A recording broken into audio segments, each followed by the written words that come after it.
And mini clashes, we have the first set of balance changes coming to Clash Mini for Season 5 tomorrow already. And we have heroes changing, we have a couple of the minis changing, and a couple of gizmos are getting changes as well. Let's dive into it and let's see and speculate what could be OP minis after those changes. Let's start with those hero changes. The first hero which is going to be changed is the Archer Queen. The Archer Queen was a little bit too strong with her aura, making minis viable, which did not really were supposed to be viable.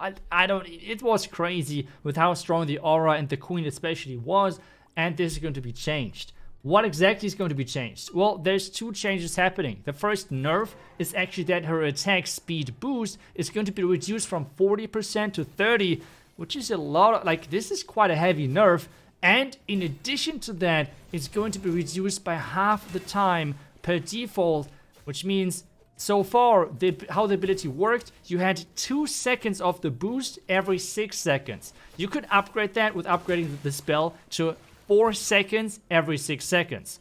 This now is going to be changed. So the default, instead of being 2 seconds every 6 seconds, is now 1 second. So this is going to be reduced by half the amount. You can still get up to 3 seconds overall with upgrading the spell, but still, this is going to be a double nerf for the Archer Queen.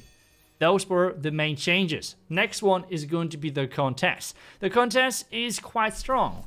Especially that seemed in the beginning to be the case, but contest is falling off quickly. People have identified their weaknesses and how to actually upgrade. Like one P.E.K.K.A can one-shot a contest and many more interactions. So still, there is going to be a nerf.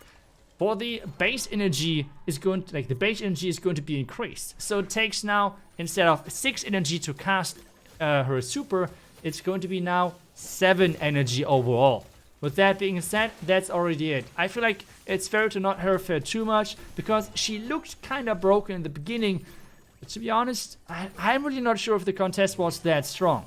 She was especially strong versus some carry minis like the Dark Goblin, for example, because you couldn't really protect that from her. But otherwise, the hero is still really, really squishy, which means she's going to go down really quickly. Those were all of the changes to the contest. Let's move on to the Wave Master. Wave Master as well is going to get a nerf. He is going to be nerfed with the stun duration of his dash, of his wave, which means so far the default duration was 1.5 seconds. So instead of having this stun duration of 1.5 seconds, it's now going to be a 1 second stun when the Wave Master is just dashing through all of those minis. Which is not the biggest change, but I feel like it should feel nicer to play against the Wave Master, because not your entire board is non-stop stunned by him. Let's move on to the next hero. We have the Barbarian King. Barbarian King so far was really underwhelming, so they're trying to actually buff him.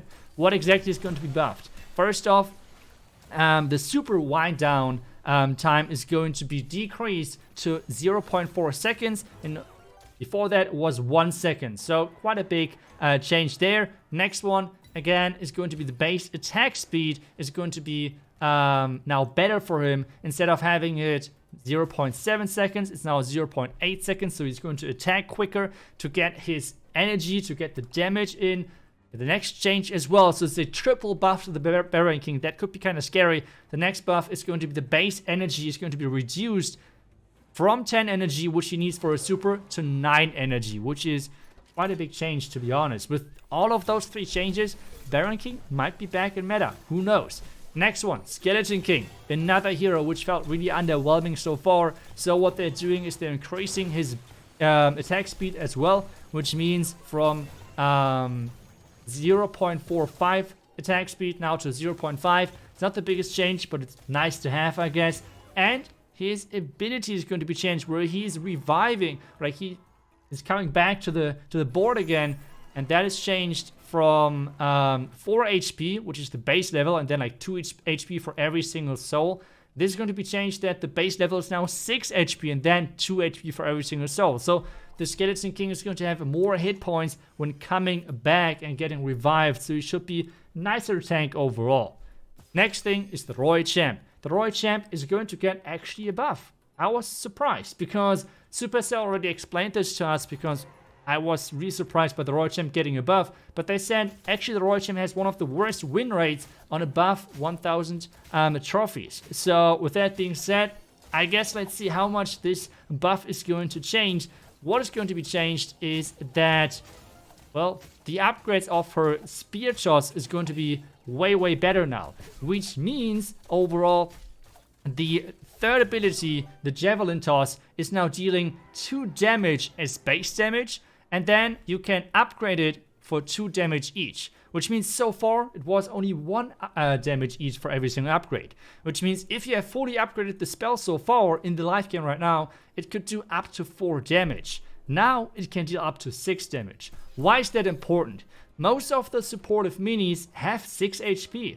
A non-leveled archer, a non-leveled ice wizard, a non-level like wizard, a non-leveled miner, all of those minis have 6 HP, which means if you're hitting them with a spear, they are going down right away. And this could be a huge game changer. So I think Royal Champion is looking quite strong after those changes. With that being said, we have one more change then to the monk and then Shield Maiden as well. But let's start with the monk. The monk is going to be he's going to get buffed. Everyone thought the monk would be broken, but it was not really happening. The monk is still struggling. The monk is in a really weird spot where he has a really good matchup pretty much versus every single melee hero, but a really rough time versus those ranged heroes. So I'm not really sure how I like those buffs towards the monk, but let's take a look at that. So the first thing which is going to be changed, his base HP is going to be increased to 13, which was 12 before, so 1 bonus HP. And then the base energy is reduced to 10, which was 11 before. So the first super is coming in quicker,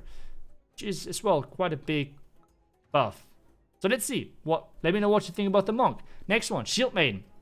There's just mainly a bug fix that the damage from the Mega Knight splash AoE damage is now going to be reflected as well. Let's go towards the minis. Really quick, we have the Electro Wizard. Electro Wizard, surprisingly enough, is getting a buff. Again, they said the win rate of the Electro Wizard is just not that high, which is surprising again because it feels pretty decent, I guess. So what exactly is going to be changed? The super, which is dealing damage and everything, is going to get a buff towards the stun duration. So far it's stunned 1 second, now it's actually 2 seconds the stun duration. But with that being said, the upgrade of the stun duration of the third upgrade is going to be nerfed, which means it's a buff and a nerf at the same. Let me know what you feel about it. So instead now the default level is going to be 2 seconds instead of 1, and the upgrade, instead of giving him an additional 2.5 seconds, is now going to be only 1.5 seconds. So overall, if you have upgraded your Electro Wizard with the third star, it's the same. Before, after, it's the same. Just the level 0 mini Electro Wizard is going to be now stronger overall. Next one, P.E.K.K.A, small nerf. Base HP is going to be decreased to 14 from 16. Understandable, the mini is pretty strong. Now, the Golden Giant has a new second ability, which is really interesting. When the HP drops below 50%, it's going to gain 8 HP over 4 seconds, once per round only though. Still, it sounds really strong, like an insane tank to be honest, especially versus like Wavemaster versus Roy Champ and other heroes. This can be a really beefy tank in the front line. Next one, Skeleton Guard. There's some bug fixes towards his second ability, that the second ability can actually apply towards gizmos. This is no longer the case, and the second ability now will no longer stop allies who receive shield up from gaining their energy. So when they have their shield, they still will get their energy for their supers, for example. Next one, Mini P.E.K.K.A is the next on the line with 2 small bug fixes. So like the second and the first, like they're working now together, the abilities. So far there were some bugs with those abilities, were not really working together so far. Next one is the Boulder. That's actually a triple buff for the Boulder, which is surprising, okay? Boulder is getting the base HP increased from 11 to 12, then the base attack speed increased from 0.3 to 0.35, and then the attack speed per upgrade increased to 0.5 from 0.1.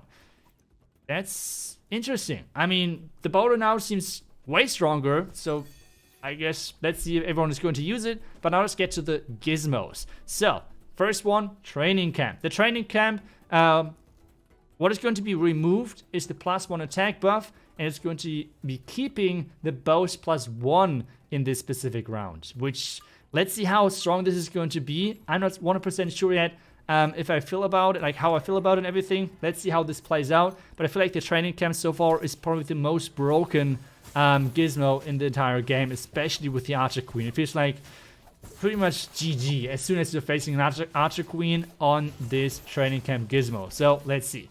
Wartooth is going to be having a base HP increase to 26 from 24.